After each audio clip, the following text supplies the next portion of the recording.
Hello students. So in this lecture we'll talk about crystal field splitting in tetrahedral coordination entities. So in the last lecture we have talked about कि CFT क्या है and CFT को हम octahedral complexes and square planar complexes में किस तरह देखते हैं. Now in this lecture we will see कि ये जो crystal field splitting है वो हमारी tetrahedral complexes में किस तरह वर्क करती है.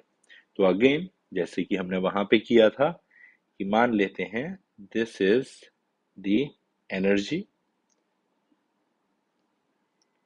ऊपर की तरफ एनर्जी ज्यादा है, नीचे की तरफ एनर्जी कम है. And again we are starting with the same case that I have 5 degenerate orbitals. किसके 5 डीजेनरेट ऑर्बिटल्स हैं?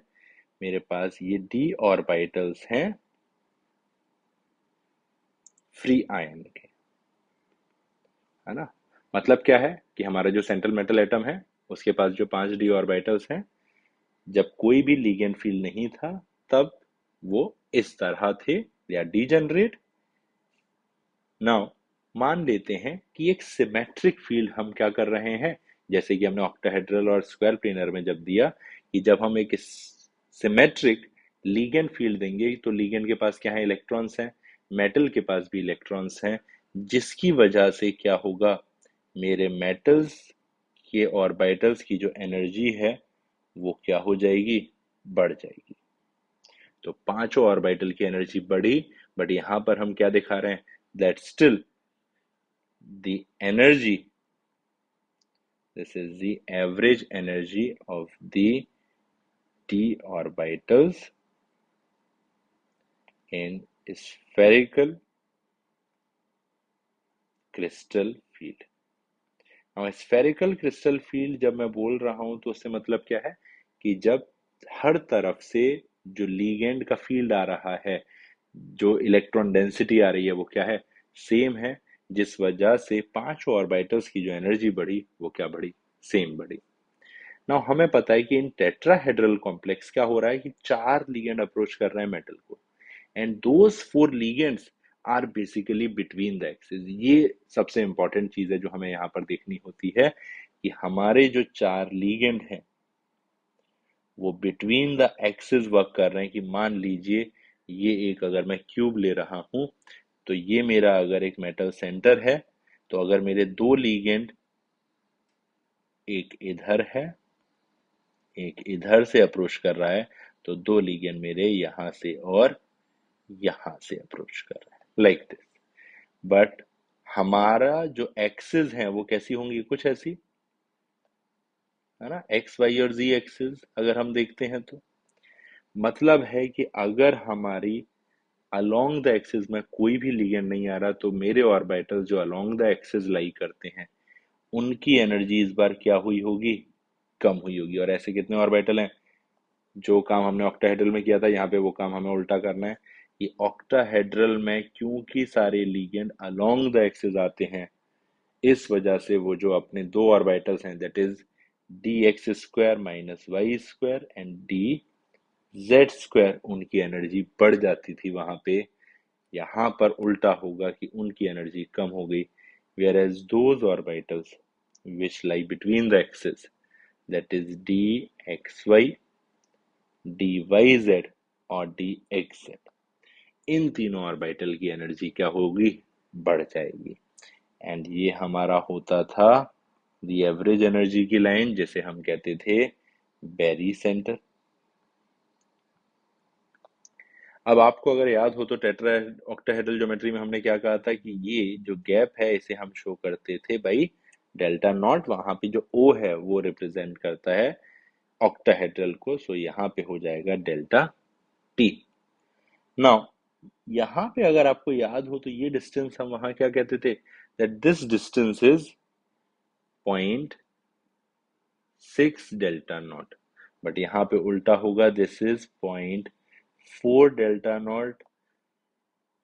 आपको हम लोगों ने क्लियर बताया था कि 3 ऑर्बिटल्स अगर हैं तो 3 ऑर्बिटल में 6 इलेक्ट्रॉन जाएंगे, तो ऊपर जो मल्टीप्लाई होने वाला है 6 इंटू 0.4, तो वहां पे 2.4 है, नीचे क्या था 4 into -0.6, वो आपका -2.4 आएगा। तो we will land up at the very centre. वो एवरेज एनर्जी हमारी मेंटेन रहनी चाहिए, मतलब ये जो नीचे लाइन है ये होगी -0.6 delta T, sorry this is also delta T. Okay, and हम कहेंगे that this is the splitting of d orbitals in tetrahedral crystal field। देखते हैं इसे और समझते हैं कि क्या हो रहा है यहाँ पर। अब यहाँ पर कुछ चीजें जो हमें नोट करनी है।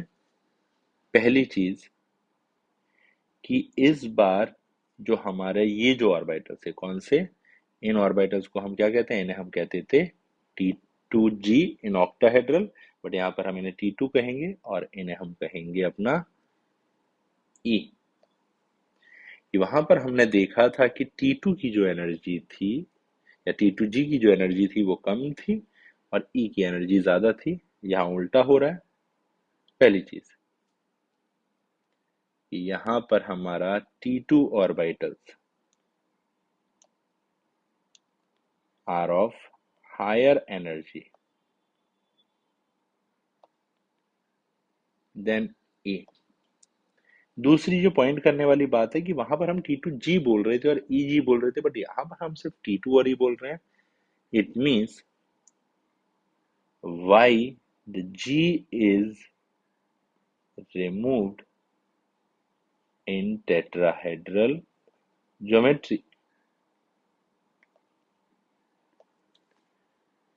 क्यों ऐसी दो चीजें हो रही हैं? पहली बात, T2 ऑर्बिटल्स की एनर्जी हायर क्यों है E से?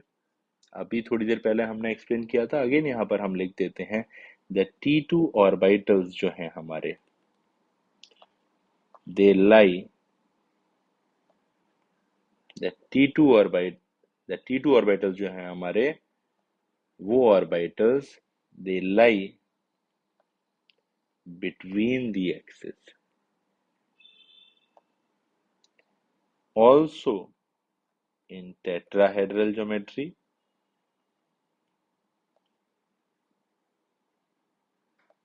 ligands approach between the axes। इस वजह से जिन ऑर्बिटल्स हमारे बिटवीन द एक्सिस लाई कर रहे थे उनकी एनर्जी बढ़ गई, whereas those ऑर्बिटल्स जो along the axis लाई करते हैं, जैसे कि E के ऑर्बिटल्स along the axis लाई करते हैं, so their energy is decreased, that is dx square minus y square and dz square, the first thing। Second thing, Y G is removed. Now G हम कहाँ पे use करते हैं? जी हम use करते हैं in octahedral geometry and square planar. कारण क्या है वहां पे यूज करने का? That there we have centre of symmetry, है ना। वहां पर हमें क्या मिलती है? सेंटर ऑफ सिमेट्री मिलती है। एंड सेंटर ऑफ सिमेट्री मिलने की वजह से आप जी दैट रिप्रेजेंट्स कि आपके पास वो सिमेट्री है या नहीं है। वेयर एज इन टेट्राहेड्रल अगर हम बात करें तो there is no centre of symmetry, and because tetrahedral molecules lack center of symmetry, that's why the G is removed। Okay, so G is removed। I think this part is clear। Now the third thing जो हमें यहाँ पर देखनी है in tetrahedral complexes, कि tetrahedral में what we say is that the magnitude of delta T is less than delta naught. मतलब क्या है कि अगर मेरा metal same, oxidation state same उसका, even the ligand is same, then also delta t की जो वैल्यू होगी it is lesser than delta naught. And to be precise, delta t की जो वैल्यू अपनी आती है वो आती है 4/9 of delta naught. Now ये हमें क्यों देखने को मिल रहा है, तो हम यहां पर एक्सप्लेन करते हैं कि इसके दो कारण हैं.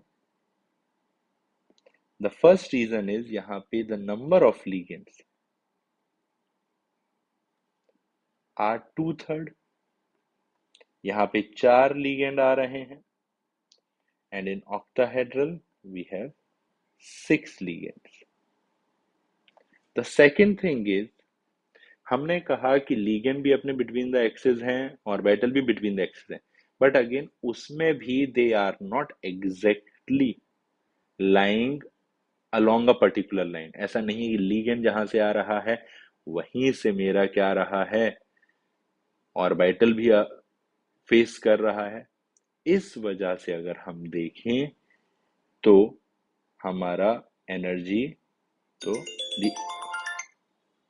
अगर हम यहां पर देखें तो the second reason is the approach of ligand.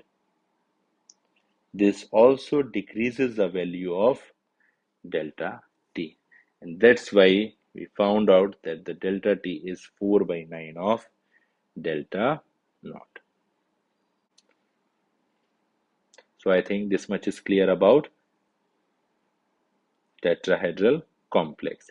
In the next lecture we will see how to fill electrons in tetrahedral complex, and the next thing is delta t की जो हमारी यहाँ पर वैल्यू हमने क्या देखा, that it is less, and that's why हम देखेंगे आगे चल के that they form only high spin complex because this delta is always lesser than the pairing energy. और इस वजह से in tetrahedral complex we always find high spin complex, यहाँ पर हमें low spin complex देखने को नहीं मिलेंगे.